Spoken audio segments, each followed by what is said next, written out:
And welcome everyone to season 6, episode 13 of the Focus TV. As y'all can see, it's Octavia, Wyatt, and myself this evening. We'll have Cardell and Ray joining us live from Capital One to recap tonight's Wizards games. They're hosting the Pistons, and because of some of the things they've done lately, they're in a precarious position of being a half game behind the Bulls for the final playing spot. Again, if you guys have kept up with it, Wizards Outlook, we told everyone how important of a month this was for them. And, they can't blame anybody but themselves. However this ends up, it's on them. Even with the remaining games on the schedule, there's 8 home games and 5 road games left. Ball is cliche and corny to sound, it's still technically in their court. They're leading Detroit at the moment, but again, we'll talk to those two a little bit later to find out how things ended at Capital One. But Octavia, we told everybody, it's that magical week where all NFL fans are oh so happy, and your division's been interesting today. News has been coming out. I've done my part. I'm gonna continue to be professional, um, and all I would simply say is thank you. That's all I have. No other comments. Just thank you. We're forever in your debt. The floor is yours. Yeah, we'll get to that because that was probably the biggest heartbreak I've had so far since free agency has started. It's been wild, bananas. It's always like this through free agency, so it's always an exciting time because there's always so much going on. Honestly, I always feel like the NFC East is never really like big up on like big names and stuff like that. But from the seasons that all 4 teams had last year, I think that's probably why you see a little bit more happening in this division because people are starting to say, like, okay, maybe they do got some things going on over there. Maybe I do want to be there. So I'll start with the home team. I'm going to try to get through as much as possible, not take up too much time and talk too much. But the Washington Commanders, they've done a bevy of things. As you know, we talked about them releasing Carson Wentz. We talked about them franchise tagging defensive tackle Daron Payne. They have actually reached an agreement with him on a 4-year, $90 million deal that includes $60 million guaranteed. So he's locked up for the next 4 years, which is a great pickup for them. Also, we talk about quarterbacks with them releasing Carson Wentz. So with free agency, we talk about who you get, but it's also about who you lose too. So actually, the Atlanta Falcons plan to sign quarterback Taylor Heineke to a 2-year deal worth up to $20 million. That's big for him, to be completely honest. For somebody who a couple of years ago who was like out of the league, had no opportunities or anything, for him to kind of parlay his way into an extra $20 million and 2 more guaranteed years of being on an NFL team, that's a great situation for him. But again, that leaves another quarterback from the Washington Commanders, where I believe as of now, they only have Sam Howell as a quarterback. So I will be interested to see what they end up doing. Also talking about people that they released, they did also release running back J.D. McKissick. I'm not that surprised. They have, a good little staple of running back. So I'm sure they're just letting him go to find, his footing somewhere else. Just some other ones. Linebacker Cody Barton agreed to a 1-year deal with them. They've also claimed quarterback Cam Dantzler off of waivers from Minnesota. He was a 2020 third-round pick of the Vikings. They have also started to kind of beef up that offensive line because we saw Carson running for his life, Taylor running for his life. And I'm sure they want to protect Sam so he doesn't have to run for his life as well. So they also have agreed to a deal with former Chiefs offensive line Andrew Wiley for 3 years, $24 million. So getting a big guy up front to protect their quarterback, whomever he may be this year. They did also sign former New York Giants offensive lineman Nick Gates. So he also will be going back and protecting whoever they got back there as well. So definitely beefing up that offensive line for them is a big deal, and it's a good showing for them as of now, showing that they're definitely starting to address that need. Last but not least, cornerback Danny Johnson has agreed to a 2-year deal to return to Washington Commanders as well. So those are pretty much the big things that splash. As we know, free agency is still going on. There's so much more that can happen from now to next week. So if anything with the Washington Commanders change, we will definitely keep you updated. Moving on to that other team that made the playoffs. The one other team that made the playoffs was unfortunately Washington Commanders didn't. Sorry about that. But the New York Giants, they are definitely making a splash. They are definitely doing a lot of work. They are trying to figure out how they can capitalize on, I think, an accelerated window that they didn't know that they had. I'm sure they weren't expecting to go to the playoffs this past year. But seeing how good they were able to be last year, I'm sure they're ready to put their foot on the gas and keep it moving. So just a couple. So they have re-signed Matt Breida to a one-year deal, running back Matt Breida, so he will return.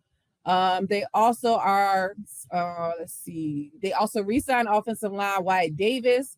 So they re-signed some people. They're keeping their punter and long snapper Jamie Gillian and Casey Kreider.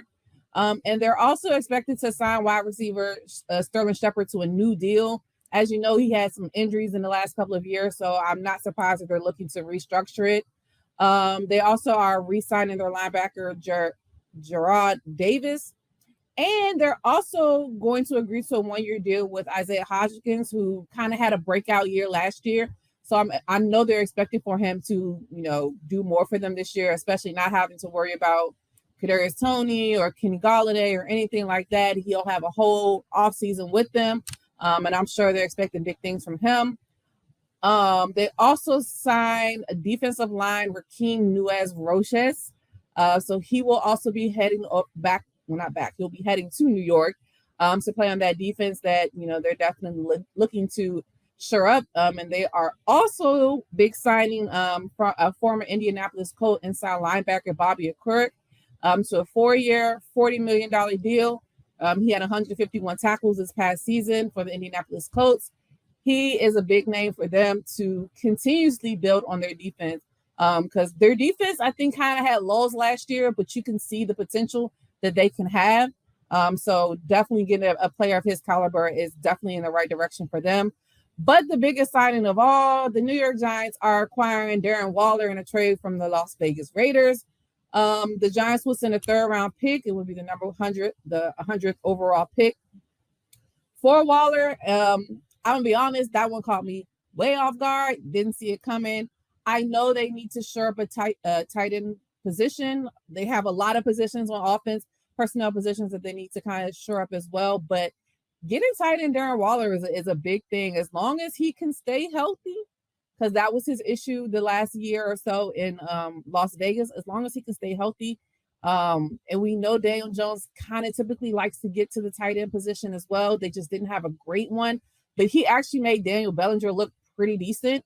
And I'm sure they're missing out on Evan Ingram now being in Jacksonville. So they definitely had to get a good personnel player in there. And they're trying to give Daniel Jones more weapons. You can't go wrong with Darren Waller. So not hating on that. Well, I'm hating because he's in our division, so I would rather him not be. But it was a good deal for them. Again, we'll keep you updated with anything that changes with the New York Giants. On to the Dallas Cowboys. Dallas Cowboys haven't done too much as of now. Honestly, I'm not that surprised. This is kind of what Jerry Jones and Stephen Jones and them does. They create a lot of buzz, and then sometimes nothing comes of it. So it's still early on in free agency with them, so we don't know how things will go. But one notable loss that they had, they did lose Noah Brown, their 3rd-string wide receiver, I believe, to the Houston Texans. So he is a notable departure from them. But as far as some of the things they were able to do, they did restructure the contract of wide receiver Michael Gallup, creating roughly $7 million in cap room. So give them a little bit more flexibility. They expect him to have a better year after coming off the ACL injury. And honestly, I'm sure they're still looking to get more help at the wide receiver position. So I'll be interested to see how that works out. They were also able to keep their leading tackler from 2022, safety Donovan Wilson, also agreed to a 3-year deal worth up to $24 million. He had 108 tackles last year, 5 sacks, 4 tackles for loss, a fumble recovery, and 2 forced fumbles. I mean, he had a lot. I don't even want to continuously go on. He did a lot for them last year. So they were able to lock him down. And they also did restructure a couple of other contracts. They restructured Dak Prescott's contract as well as Zach Martin's, creating nearly $30 million in cap space. So again, telling you that they are looking to open up more opportunities to get more people in. Probably the biggest thing that they were able to keep as well. They also reportedly came to a agreement to re-sign linebacker Leighton Vander Esch to a 2-year deal worth $11 million. They really like him there, so I'm not surprised that they were able to get that done. But the biggest newcomer that is coming into the Dallas Cowboys this year is from the Indianapolis Colts. They traded 5-time Pro Bowl cornerback Stephen Gilmore. I mean, it's probably a great pickup for them. I don't know how much I like it, but it's a good pickup for them. The Cowboys gave up their 176 pick this year in the 5th round compensatory selection as well. But yeah, they need a cornerback. If you didn't watch any of their games last year, I mean, they complained about, I can't remember the kid's name, Anthony Brown, I believe, for a majority of the season. Then he got hurt, and they were like, "Dang, bring him back because everybody after him is even worse." So they definitely have to figure out that. Well, they definitely had to. It looks like they're figuring it out as of now, that position. So that was a good pickup signing for them as well. So that's all right now with the Cowboys, and my Philadelphia Eagles breaking my heart left and right. It's a lot. It's a lot. It's a lot. Although a lot of this was expected, it still kind of stings to kind of see it all happening. There was just too many good players, not enough money. It happens when you're on a team where you do well, people want to get paid, and it's understandable. Especially with the change in regime, we lost offensive coordinator, defensive coordinator. People don't know how they're going to feel about these people, whatever the situation may be. So I'll start probably with our notable losses because there was a lot. TJ Edwards, who actually was the captain on defense, had the green dot. He's going elsewhere. He'll be signing with the Chicago Bears, who sneakily are doing pretty well in free agency right now. I don't know if it's a sneak at this point, but it's a lot going on over there in Chicago. Hey, Ryan Poles is out there cooking. Yeah, they doing a lot. The Tennessee Titans are also signing free agent left tackle Andre Dillard, so it lost one of the depth as far as offensive line with Dillard. The Las Vegas Raiders have also agreed to a deal with Eagle safety Marcus Epps. I believe Marcus played in every game this year. He was our starting safety, and it kind of sucks to see him go. Now, the only thing with him, I believe, my personal opinion of why they may be okay with letting him go, Reed Blankenship stepped in a lot for our safeties this year, and he had a very productive year as a rookie. Get him on cheap, continuously train him up. So that's why I'm guessing, although it's definitely going to hurt to lose Marcus Epps. The Arizona Cardinals are signing Kaiser White. He reunites back with Jonathan Gannon, who just left us, as well as the defensive coordinator, Nick Rallis. Kaiser had a pretty good year as well, so to lose him definitely hurts. Not surprised that he went somewhere where he's familiar out there with Jonathan Gannon. But as of now, the biggest loss of all is killing me so bad.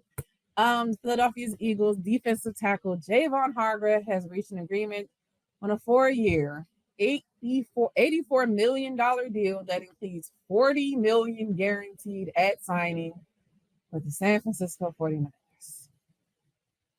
I'm just saying, Javon Hargrave had probably his best season to date this past year. Career high 11 sacks. I mean, he generated 70 sacks overall in 2022, third most in NFL history. He had 16 quarterback hits, 10 tackles for loss, and a pair of fumble recoveries. He was just an all-out beast on a beast of a defense to still stand out. And being on the inside, you know, most of the time we talk about DNs and everything. It is so nasty to think of him and Nick Bosa together. Like, I don't understand how this happened. I don't like it. I'm sorry. I just the only thing I want to throw in is everybody immediately talks about Bosa. Him and Armstead together.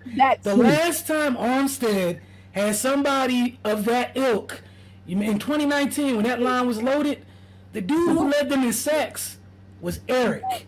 I don't like it. I just want to. I'm not trying to.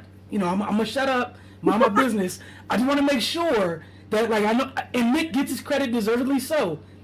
Eric is a bad man. I think sometimes what happened is since Buck left, they haven't had anybody as nowhere near as gifted as Mr. Hargraves next to Eric. So some people think Eric's not that good. I don't like it. And I also don't like them to play you guys next year as well. Week 1. I don't like it at all. But you want to know what the good thing is? We're the worst team in the first 4 games Oh, okay. in the league. No, just I want to tell you that. Just like honest to God, if we start fast, it'll be the first time we started fast under this regime. The first quarter of the season, the regular season, that's preseason for my team. I don't know why. So y'all have a preseason, then preseason. No, preseason. Our preseason is please don't get hurt, please don't get hurt, please don't get hurt, and then the first 4 games start, and it's please get in shape, please get in shape, please get in shape, and then you see every year, like around games like week 6, week 7, Yeah. they like hit a switch that other teams hit at the beginning of the year. That's why. But thank you again. Thank you. It's just really sad, but definitely he deserves it. He had a great year. He deserves the money, and we just didn't have the money to pay him. So it happened. But some great news as far as that now. On the offensive side, we're having a lot of great news. We're still working on a lot of stuff for the defensive side, but there are some good things. As far as on the offensive side, Jason Kelce has decided to return for another year, which I 100% thought was not happening. I thought he was like, this is it. I'm done. I just had another baby. I'm about to stay at home. I ain't got time for all of this. But to see him actually come back was definitely, a sigh of relief. To continuously to train up, I believe it's Cam Jurgen that is who they drafted to eventually replace him. So to have another year under him to get him ready is definitely beneficial for them. So he signed a 1-year deal for $14.25 million.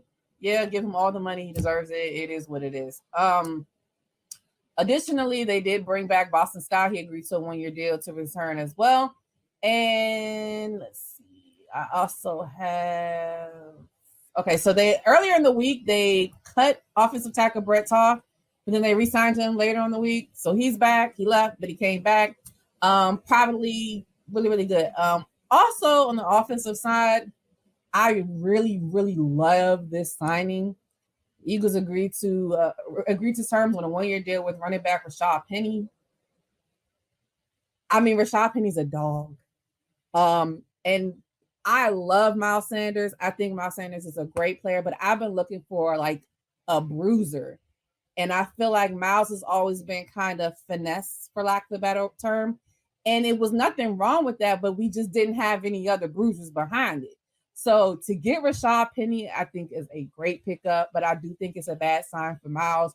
He may not be back, especially with the re-signing of Boston Scott. And I know they really like Kenneth Gainwell. I expect him to be back as well. And he's at that situation where he's up for, a bigger contract. And I'm sure they're just not willing to do it at this point. So there still hasn't been an official terms or anything cut for Miles, but we'll look forward to that. So that's pretty much on the offensive side. On the defensive side, Brandon Graham has agreed to terms on a 1-year deal to stay with the Philadelphia Eagles, declining to enter free agency out of loyalty to the organization. I mean, the deal is worth up to $6 million. It's great to see that a lot of these players want to be there. That's a great sign, in my opinion, especially players like Brandon Graham and Jason Kelce, who've been there for years at this point and have been big staples, especially with, the Eagles still wanting to keep Brandon after he came back the previous year from an Achilles tear and had the year that he had this year. Great to see that he's staying. I'm very, very happy about that. And probably one of my favorite signings as well, all-pro cornerback James Bradbury is returning to the Philadelphia Eagles on a 3-year deal worth up to $38 million, including $20 million fully guaranteed and another $6 million in incentives. He did come out and say that he got a lot of offers from other places. Some of them may have been a little bit more, but he actually really liked the familiarity, the family aspect. He really enjoyed playing in Philly, so he wants to stay. He wants to help the defense, and that's a great, great situation because for a very long time, we were very suspect at cornerback, and it was hard. So to get him to stay is a great thing. Now they just got to work on whatever they're doing with Darius Slay because I don't like these rumors that they've allowed him to seek a trade, even though he ain't asked for no trade. So don't allow him to seek no trade if he ain't asked for it. I don't understand it. And then you got to figure out what we're doing with Chauncey Gardner-Johnson. We got to keep him.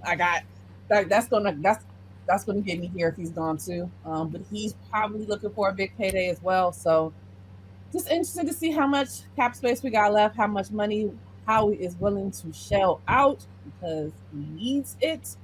But yeah, there's a lot going on, and that's just in the NFC East. Like the rest of the league is just as wild.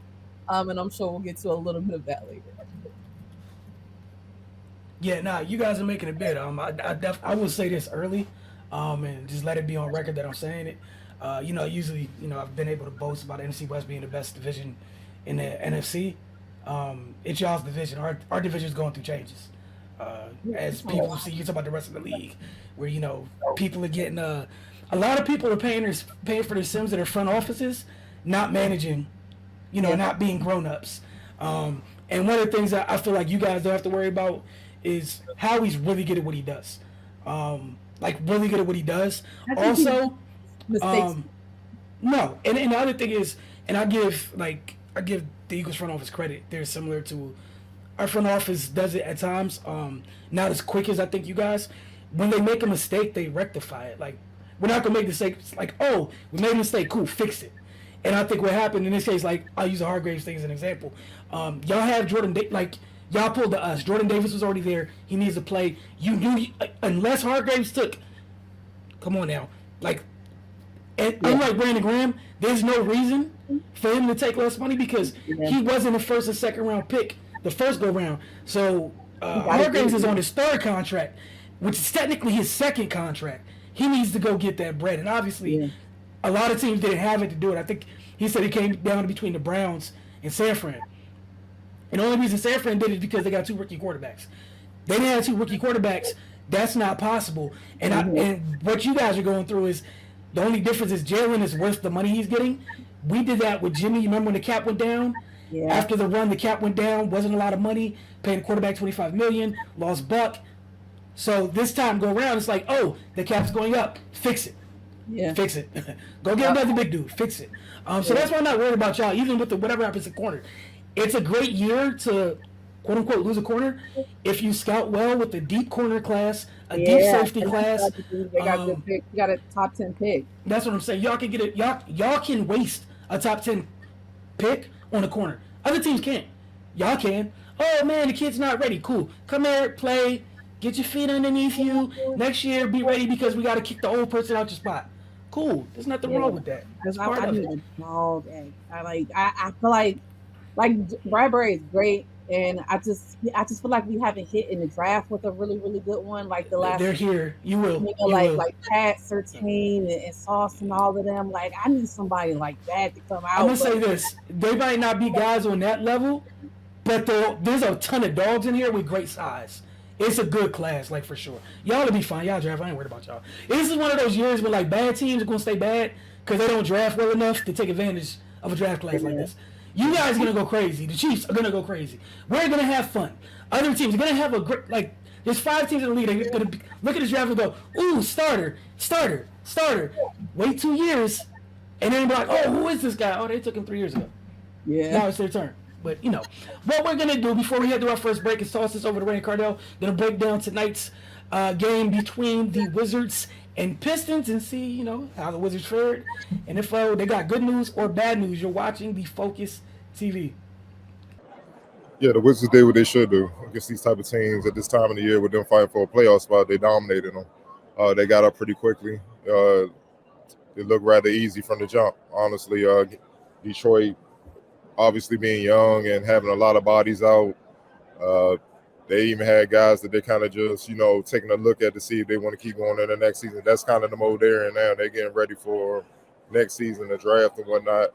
So yeah, when you playing for something, you take them out, and that's what they did for the most part. They had a couple stretches where the Pistons came back and made it a game or whatnot, but and I'm not gonna say a game. They just shortened a 20-plus lead to like 13 or something like that.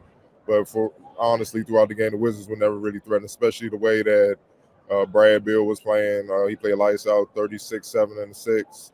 I mean, he did his thing for Porzingis. It was just a balanced attack. Look, Detroit trying to develop their young guys. So we're not going to take away from what the Wizards did, but we're not gonna act like they just beat the Celtics or something like that and on the 10-game winning streak either, man. You know, they did what they should do.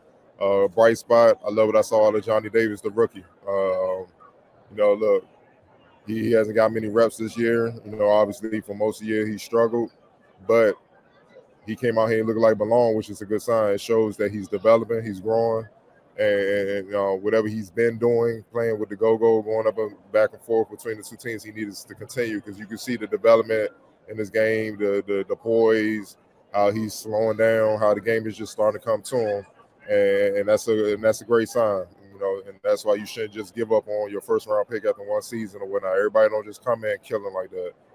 Most guys will take him a couple years, man. So hopefully he's on that trajectory where in a couple years we'd be saying, all right, cool.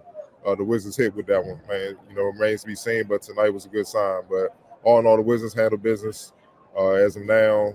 You know, I think they tied the Bulls for 10th right now if they didn't jump them. So they got to keep winning games, man. It ain't going to get easy.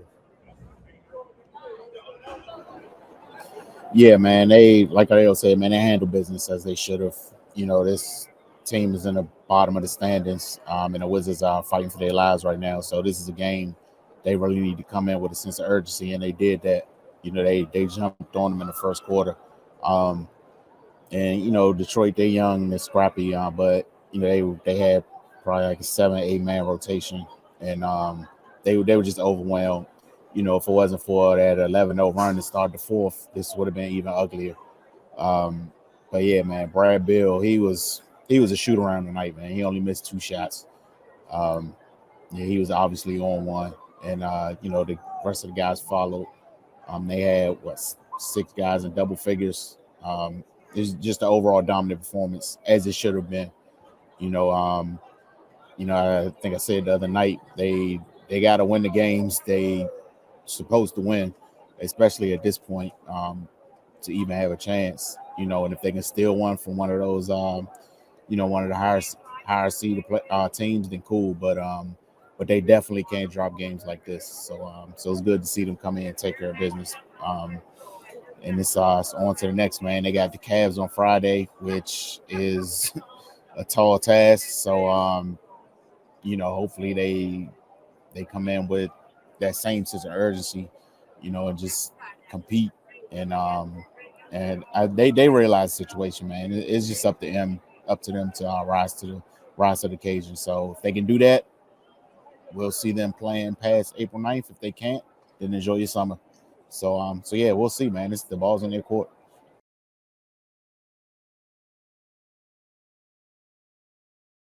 Welcome back to the Focus TV. All right, so real quick, obviously you guys know what week it is. It's tournament time. It's bracket week. Gonna be burning these things pretty quickly or not, depending on what happens. What we'll do is we're gonna put the brackets up on the screen, tell you guys where the local teams are, and go from there. It's easier to talk about as it gets whittled down. I'm not gonna lie. We got on the men's side, we got Maryland. They're playing on the 16th. They're taking on West Virginia in an 8-9 matchup, which should be fun. They're in the South bracket, which looks like a very fun bracket. You got Baylor, who's won recently. They're right there. On the other side, you got Houston as a 1 seed. If you guys, there's a couple teams you did not see here, like North Carolina, who honestly just didn't deserve to be here. That's another discussion for another day. We got Kansas taking on 16-seeded Howard. We'll see how that goes. We got a fun one with St. Mary's and VCU. Arkansas, Illinois is going to be fun. Trying to look around here. Any other Michigan State, USC. USC's kind of trying to, you know, headed back in the right direction. Kentucky's always Kentucky, but Providence, I don't bet against Ed Cooley teams. And then, you know, it's a Duke team, man. Y'all take with that what you will. We know how this goes. They can make a run, or, you know, they could pull what happened when they Lehigh. We're all old enough, you know. Those things tend to happen at times. So that's all I'm gonna say there. I'm not gonna be a horrible person or anything else. Just gonna put that there. All right, here we got the women's bracket. I think it changed over for you guys. We got Maryland right where we got Maryland right here. You guys see where the mouse is. They're gonna be playing on Friday at 2:30 in College Park. You know the difference between the women's and the men's side. Obviously, the women's get to host The top 16 seeds get to host. So we're going to be hosting Holy Cross. The other two teams in that will be in College Park this weekend are Arizona and West Virginia.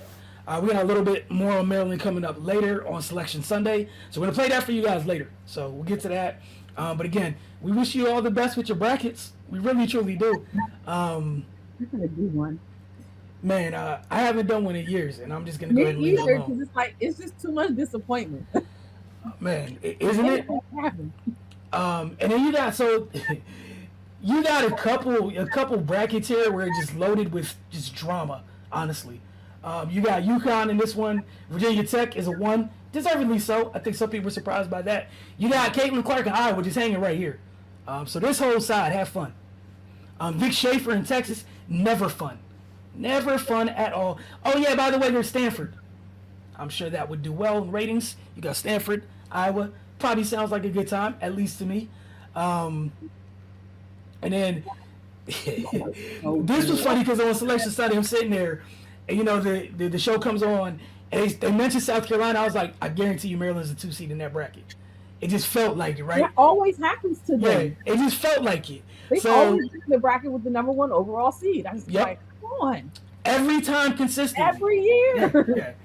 Couple years back, it was UConn in UConn, like in Connecticut, with Oregon there, and that's who took them down was Oregon. But it was just like, seriously, y'all? Like that? That's how they have to deal with it? Not like that. It's completely unnecessary. Like, give them a year off. Like, I know Diamond Miller's like, God dang. Man. Well, not, because again, going back to what you talk about dogs, I don't think she cares. Well, true. I mean, they all just ready to play. Though I think like the whole mindset from that group is we've been slept on all year. Want our respect. And I mean, it's good that they've already seen them this year too. So that's always good. And that's the other thing is they seen them without their best player. Like they didn't have Diamond. Yeah. Obviously, South Carolina, they're gonna be who they're gonna be. But again, a full strength Maryland gives them a better chance to deal with that. And that's all you can ask, right? Be as healthy as possible, be ready to go, and you let the chips fall where they may. Again, it's called March Madness for a reason.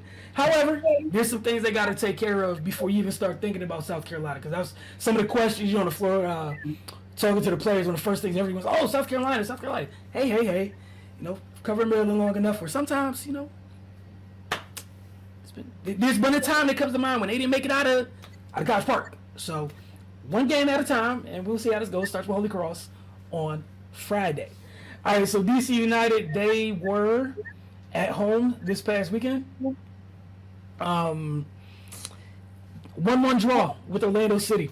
DC United nearly scored 5 minutes into the game. Sorry about this, guys. I'm thinking that the clip's playing for you guys. I can see it. You can't. But again, they nearly scored 5 minutes into the game. But Ted Cunipietro's shot was thwarted by the Orlando keeper. In the 26th minute, Chris Durkin found Christian Benteke in the middle of the box, but the veteran striker couldn't place the ball as far to the right as he may have intended. Once again, the keeper came up with a big stop. Durkin would find Cunipietro in the box in the 33rd minute, and he tried to put the ball on the back post, but again, a good save by the keeper. They would get a second chance on the same play, but Benteke's header was a bit wide as he tried to tuck it in the far post. Here's one of those chances right here with Durkin. A really nice service to Benteke. He tried to put that in the far post, just didn't get enough of it. The home side did a good job maintaining possession of this one. I think they won it. They had the ball for 56% of the game, which is a good thing. It meant they were comfortable on the ball. They were decisive on the ball. It literally came down to just not capitalizing. You guys see these chances. They could have been up 1 or 2 goals in the first half. They just didn't finish. The teams went into the half with a scoreless draw. But in the 52nd minute, Orlando would strike. Smith got the ball on the right flank and crossed the ball to the back post, where Thoralson headed it to the near post, and Duncan McGuire did a great job losing his marker for a second, stepping in front of him, and getting great position to tap the ball into the goal. DC United thought they were going to be awarded a penalty kick like literally 3 minutes later, but good old VAR, aka the video assistant referee, little review here, said that the ball did not in fact hit anybody's hand, that the defender had his elbow, hand tucked back here, elbow in means it wasn't a handball. So, and it was the right call. We got to be honest, it was the right call. Give them credit for that. They They made the right call, so you can't be too upset, honestly. I mean, you can be, but you shouldn't. DC United thought they were going to, they thought they were going to get that at 55th minute. They didn't get it. This is the goal by Duncan McGuire. Obviously, got some bounce afterwards, had energy, very happy with the celebration. Octavia, it's not nice to shake your head. He felt like flipping afterwards. Well deserved. DC United would get the equalizer they needed in the 79th minute as Pedro Santos found Chris Durkin outside the box. Durkin took the ball on his right foot, cut it back to his left to create space, and fired a shot to the back post that beat the keeper. Give me a second. I want to make sure you guys see this. It was a really nice goal by Durkin. And here we go. So we got this queued up for you guys. You guys are gonna see this. It literally happens in this moment. It was just a really sound play by Durkin. You got Santos right here pressuring the ball. He comes up with it, settles it, finds Durkin, and watch his right foot trap, cuts it back, and the shot is everything. It's a beautiful curling shot. So he deserved to go ahead and do a flip for that. Now that was worthy of a flip. That one. So heck of a finish by Durkin. Obviously, with DC United, you won all 3 points. However, so far you haven't lost a game at home this season. You got 3 points in the first one. You lost your first road game, but you left this game with 1 point, so it was a draw. So technically, right now this year you are 1-1-1. It could be worse. It's a long way to go. This weekend will be on the road as they take on NYCFC. We're gonna take our second break. When we get back, we'll probably let's happen to free agency just a little bit more before we get out of here because it's been nuts. And I got jokes with Jets fans. I got jokes and I got time. So you're watching Focus TV. Will return very shortly.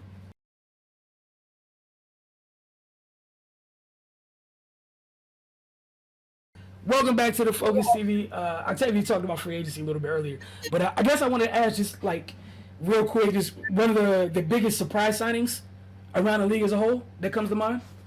Because there's been a lot of crazy ones already. There has. Because it's been wild. Mm-hmm. Because a lot of teams have kind of been moving quietly thus far.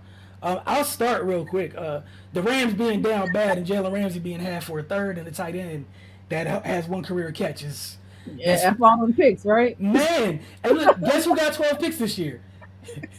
Life comes at you fast. It went from F them picks to please give me more picks. Yeah, okay. But again, credit to them, at least they won. There's other teams that have tried to do this and didn't win. That's true. So credit to them. However, you had a chance after you won to be adults, but you tripled down. So now, and shout out to Jalen Ramsey's agent for negotiating a new deal. And I see you, Miami. A lot of teams with guys, rookies on their, Tua's going into year 4. They picked up his 5th-year option. They're maximizing that 5 years for having a rookie. I think maybe it's not even an official signing. It's just the story that I think is very surprising is the Austin Eckler situation. Yeah, that's crazy. Where do you think he's going to end up? I thought he would be a Charger for life. The type of production he gave them last year, I'm just like. But you want to know what? I can kind of see it maybe because kind of like the offense isn't built for him, or like they don't lean on him all the way. Like it's kind of like it's Justin Herbert's show. And you would think with a back with the type of production, he'd probably get the rock a little bit more. Yeah. I was surprised. I was just surprised that was a story, to be honest. I think he's going to end up with y'all. I'm not going to lie. What? Look, I'm just saying, like, that's the type of thing where good teams are good front offices. So you're having an issue with your star player. It's Howie right now. No one else wants him right now. No offers? Interesting. I think another one that kind of was surprising-ish was, like I was talking about, the Bears are doing their thing. Edmonds to the Bears. You know what's weird to me is people trying to make that a bad thing. Moore. Yeah, I don't think they did anything wrong. Like I think DJ Moore. I like Roquan. but you weren't ready to pay him, and that's cool. You didn't have to. It's a new regime. You don't have to do anything you want to do. Roquan's great, but they didn't draft Roquan. Also, no disrespect to Roquan, Eberflus is coming from the Colts. Roquan and Darius Leonard are two totally different players. Yeah. So if you had Darius Leonard and Bobby Okereke, you're probably looking at Roquan like, that's cool, but I probably want two dudes. And they got two dudes. You got, obviously he's not quite Darius, but Darius isn't 6'5" and a freak of nature either. He's 6'2". Like, Tremaine can just be in the way at 6'5". Just in the way. And think about all the different ways Darius is used that you can use Tremaine. Because again, I'm not trying to be mean to the Bills. Did you use Tremaine to the best of his ability? And even like even with TJ. So you get somebody, like you said, the guy had the green dot. You don't got to have Tremaine worried about the green dot. Hey, green dot guy, here you go. Freak of nature, go wreck the game. No rules, go make a mess. Just go out there and do whatever you want. Just go make a mess. Wherever your instincts and athleticism take you, go make a mess. That's wild. But like I said, even on the offensive side, like, 'cause they picked up DJ Moore. So now they got DJ Moore, Chase Claypool from last year, as well as Darnell Mooney. You got all your wide receivers. Got your little weapons. You still there. You can go draft a tight end. You didn't give Mike McGlinchey all that money. Shout out to them. You didn't do that. He went to the Broncos for like 87 and a half. They dying to protect Russ out there. Yeah, they doing what they got to do, so I get it. They gave Ben Powers a mic, and they were just like, here, whatever it takes for y'all to end up here. And they got Walmart money. They definitely got Walmart money, working a little bit different. Poe's out here balling on a budget.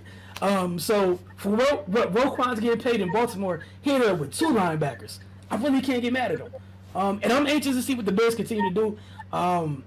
I've been a fan of Poe since he got there, once he got hired, because not extending Roquan showed me that you didn't feel pressure to do anything. You were comfortable seeing things through. And they got a haul for that number 1 pick. You didn't need a quarterback. You didn't have to do anything. And you don't have to go in this draft to be like, I need one of you young wide receivers to come in here and be no, I don't need you to do anything. Or I just don't need you. Mm-hmm. You just go on defense and be like, I need one of those. They still got money to spend. They in a good place. There's a couple teams in a good place. Like, I'm anxious to see what y'all do. I think Washington's being low-key responsible right now, which is weird. I read something that they said they were trying to be, like, quote-unquote bargain hunting in the wake of everything that's going on with Daniel Snyder. Right. So just, moving around. Another one I think was low-key, Jesse Bates to the Falcons. Yes. You want to know what? The credit to the Falcons and the Giants. Their new head coaches got their year one. They set a foundation and they're ready to rock. They're going forward. Yeah, they're not perfect and complete, but when both of them find their guy at quarterback, they're gonna be fine. Yeah, they definitely taking swings.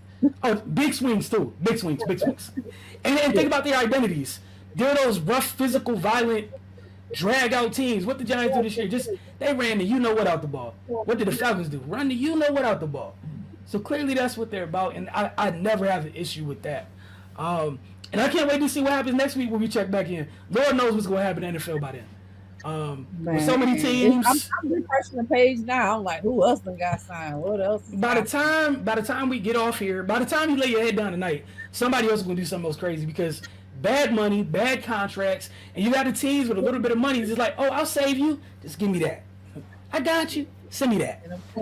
And of course, we're waiting on the ultimate diva. So. Oh man, look, that's a great way to end the show right there. Waiting on whatever he's doing.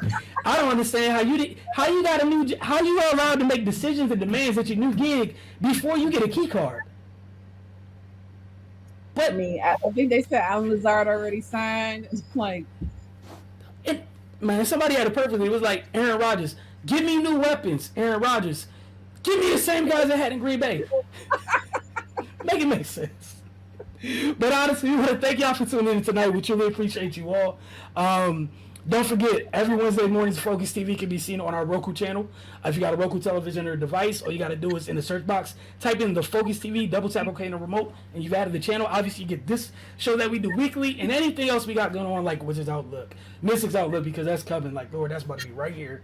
And obviously, Fridays at 10 p.m. and Saturday at 4:30 p.m. on your DC TV. You can watch that. If you're in the city, just check your local listings. If you are outside of the city, you can just go to dctv.org and stream it there live. But y'all have a great week, and thank you so much for tuning in with us this week. We appreciate it. Again, maybe Aaron Rodgers is signed by next time we see y'all. Who knows? Anything's possible. You're back in the darkness. I don't know.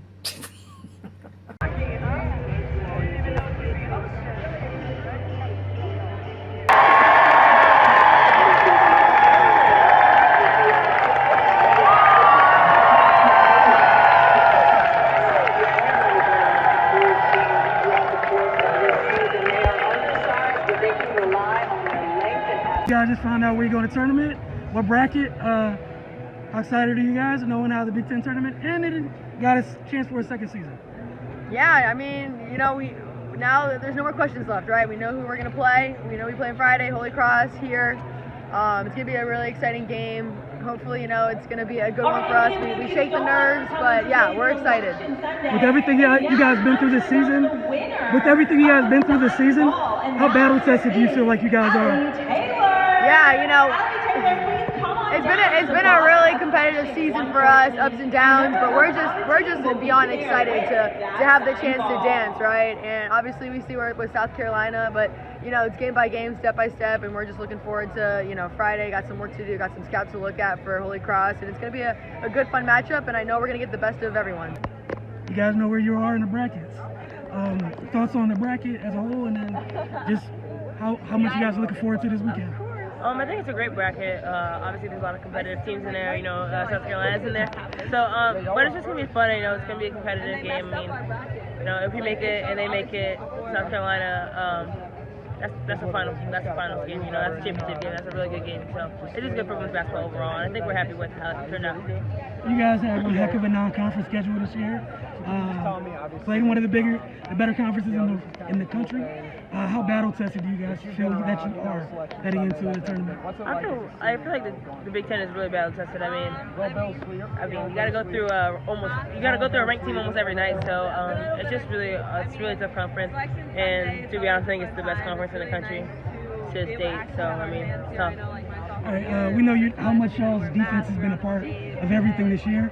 How important is it to put together consistent 40 minutes game by game going forward on that end of the floor? It's just going to be important to play solid defense all around, just getting teams off the rhythm, and then just creating those D-to-O opportunities, because that's just something huge for us. We like to play fast, so just doing that and creating havoc will be really good for us. Final tournament. Yes. Thoughts on where you guys in the bracket, and then also that I'm sure is in the back of the Yeah. I mean, we got number 2 seed. It's pretty awesome. Last year we were 4, so it's always nice to be able to move up and, you know, kind of get, you know, rewarded for the work that you've been doing all year. So it's really exciting, but that number in front of your name doesn't guarantee you anything. So it's going to be exciting. We'll be able to work hard and play good teams and kind of prove ourselves in the tournament. But senior year, it's bittersweet. It's always fun, you know, seeing your name on that screen, and it never gets old. You guys been through so much this year, from the non-conference matchups to now obviously everyone's focused on who's the number 1 seed in y'all's bracket. But with everything you've been through, do you feel like you guys are disciplined enough and focused enough to go one game at a time, as cliche as it is? Yeah, I mean, our conference play has prepared us for this. So many teams in our conference are really good this year. I mean, every single game we played has been a top 25 matchup. So I think it has taught us to be able to stay focused on each game at a time and never look ahead, never look over a team, no matter who it is. So we're definitely prepared for that. And then lastly, you guys' defense has gotten better as the season progressed. Yep. So much better incrementally. How important is it for you guys to kind of put in full shifts on that end of the floor, regardless of what happens on offense? I mean, defense wins championships, and we just got to stay locked in on that. I mean, at the end of the day, defense is just us working hard and doing what we got to do. So just really focusing on it. Hey, just first off, your initial thoughts of where you guys were put in the brackets? My initial thoughts? Yeah, immediately after seeing it pop on the screen? Just excitement. I mean, it's exciting to see, well, first off, who we're going to be playing against because, I mean, everybody's anxious and we've been waiting for this moment. And I think, like, getting a second seed, that's an accomplishment in itself. And, I mean, everybody slept on us and we're here now and it's our time to kind of just prove them wrong, continue to prove them wrong. You mentioned everyone sleeping on you guys from the beginning of the year. Not thinking too much of what you guys were in the preseason, and you guys have been battle tested both in conference, out of conference. How does that factor in going into something like a tournament where the opponent changes so quickly? I think it's a huge factor. We've had a huge non-conference schedule that's prepared us, and even conference. We played against some great talents, and we've had 3 games in, I don't even know, like 6 days, and we've had to like play hard every time we step on the court. And we got in close games and we were tested and we succeeded, and I think that's only going to help us propel us forward. For you and your role that's grown throughout the year, where do you feel like you're at personally in that ever-developing role, and then where you guys are as a team on the defensive end as you guys have got better as the years go on? Well, first, as a team on the defensive end, I feel like we get better every time we step on the court.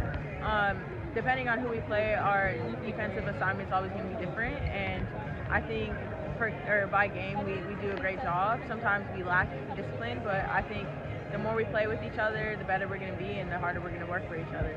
And then as my role, I think I'm just trending upward, and my confidence is still building, and I'm just settling in, and I'm very comfortable with this team, and I love playing here. So first off, freshman year is almost done. First tournament, obviously something you're looking forward to before coming to Maryland, but what was it like tonight? Tonight, it was basically a dream come true, knowing that I can sit out here and watch us get selected as a number 2 seed. It was amazing, just knowing that I'm right here with my team, and it's just been a great year for us, and I can't wait to see what the future holds. You guys been through a lot this year in terms of the non-conference schedule. You yourself just navigating your freshman year, watching your role grow. How battle-tested do you feel like you guys are heading into the tournament? We're going to be tested a lot, but it's nothing that we can't take on. One thing I can say, we have the best scout guys out here. They test us every day, so they put us in positions that we need to like work on for game situation type of thing. So just knowing that we got the best scout guys to prepare us to get into the tournament is amazing. We've seen how important y'all's defense has been all year long, seeing how the team's constructed. Where do you feel like it's at right now, heading into the tournament on that side of the floor? I think we're right where we need to be, but we have a little things that we need to work on. Who doesn't? Just being a little bit more aggressive on our side. Once we get that down pack, I think we're going to be good. Like I said to Faith, senior year. Yeah. It got to be a little different looking up at that screen, knowing that. Just your initial thoughts on where you guys ended up in the break. March is what you live for. I mean, as an athlete, this is what you want to do. You want to play in March, and I'm just excited for another opportunity.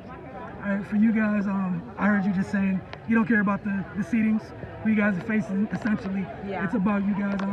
With everything you guys have been through this season, what's the most important thing you guys have to keep in mind from a game-to-game basis to get done what you need to get done? I think composure, and resilience, because sometimes, when a team gets on a run, it kind of gets like, whoa, what's happening, right. But in basketball, there's going to be runs, but we just got to stay composed the whole time, and we should be okay.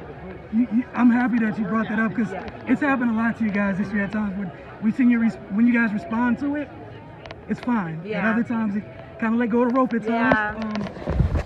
As one of the leaders of the team, how important is it to make sure you guys stay locked in on the defensive end of the floor, no matter what? Yeah, like you said, one thing we can't control, sometimes we're going to go 0 for 7. Hopefully not, knock on wood. Right. But if we do go 0 for 7 in the game, one thing we got to control is our defense, and we could control that. So.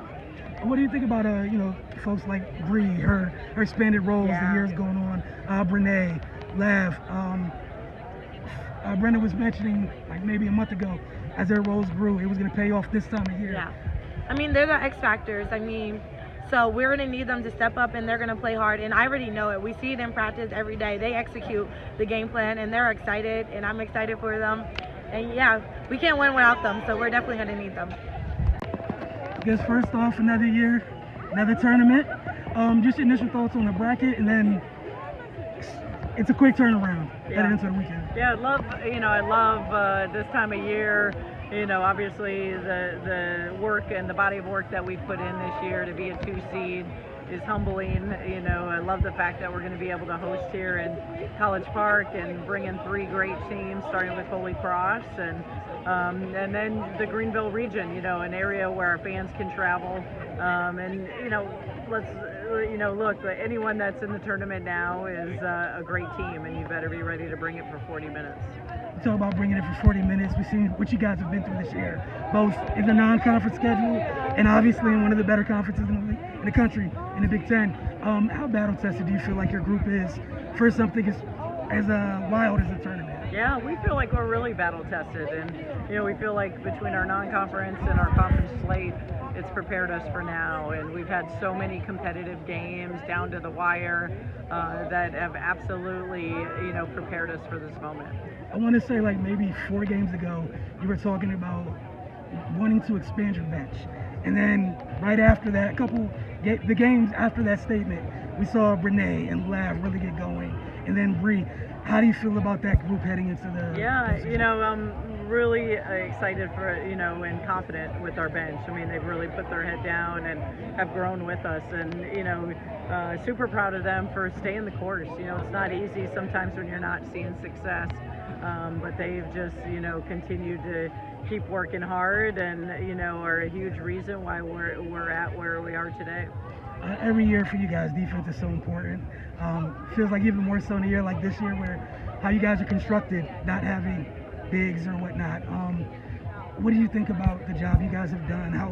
How much better do you feel like you guys have gotten on the end of the floor as the years go on? Yeah, I think it's a testimony to our staff. I mean, you have to adapt, and obviously 9 new players, and then when we had 2 of our post players go down, we've really had to kind of reinvent ourselves on the offensive end. And again, the credit goes to the team for believing, for buying in, and just trusting the process. And that's why they are where they are today.